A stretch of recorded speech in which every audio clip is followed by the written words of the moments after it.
When it comes to building a savage striking game, for me, you should have these key elements. Good punching fundamentals, basic yet powerful kicks, good utilization of footwork, solid defensive technique, head movement, slickness, blocks. Finally, proper use of joint attacks. These two fighting styles will make you an absolute beast in the striking game. That being Muay Thai and boxing. Both of these fighting styles are devastating in itself when used separately. However, when combined together, in my opinion, they can make you a force to be reckoned with. That's not to say that other striking fighting styles out there are mediocre when compared to these two, as again, this is just my opinion, based on what I know, how I train, and what feels the best to me. Muay Thai and boxing just flows together really well when combined effectively. And that leads us into the punching fundamentals. I love the punches in both fighting styles. Muay Thai and boxing have a strong variety of different punches to throw. They both use jabs, crosses, hooks, overhands, uppercuts. They generate good torque and turn with their punches, have good combinations, and more.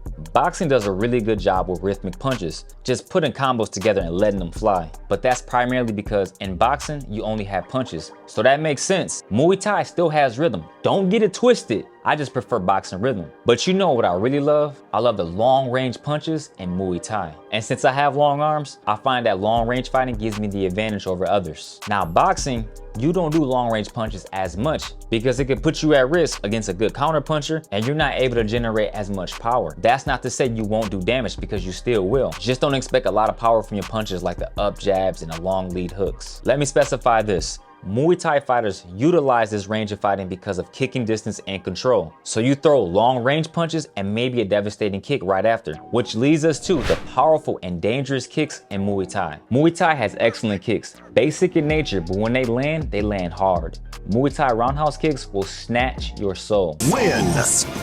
Come unto me!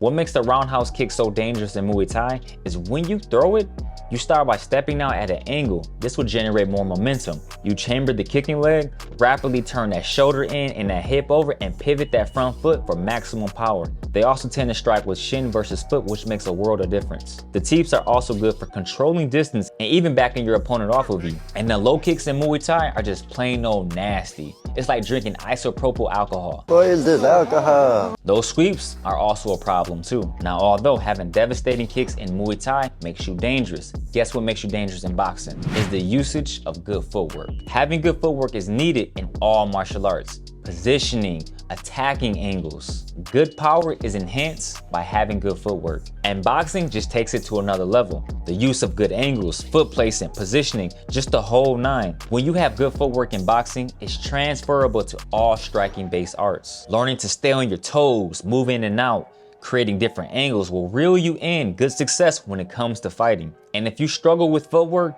be sure to check out my latest video where I break down and help you improve your footwork.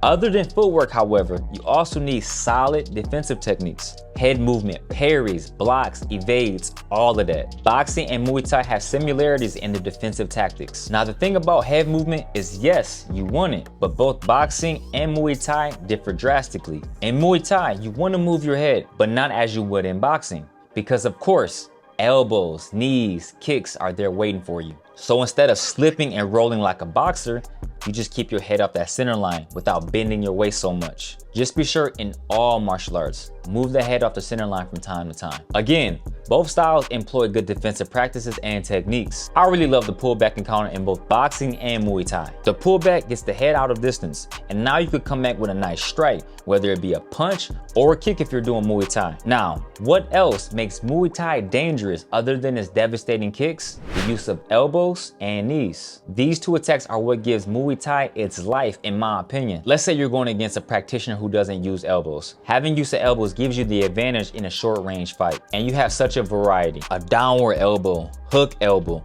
uppercut elbow, spinning elbow, and much more. Having a strong elbow game will elevate your fighting skills that much more. And we know elbows produce a lot of damage to the opponent, and you also have knees to worry about. If you're in a clinch, you gotta be concerned about the knees. Feel like catching your opponent off guard?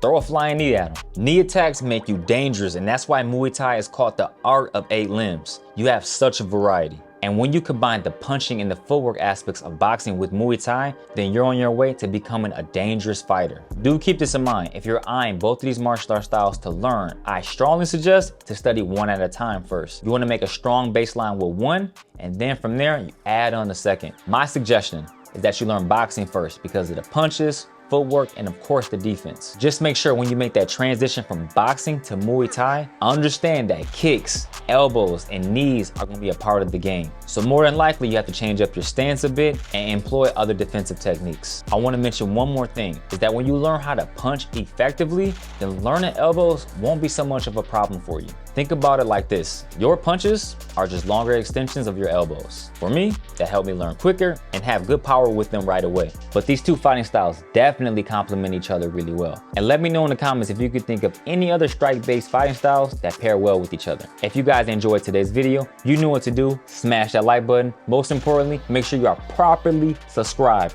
I'll see you guys next video. Peace and love, and ashe. Boom, we out, baby.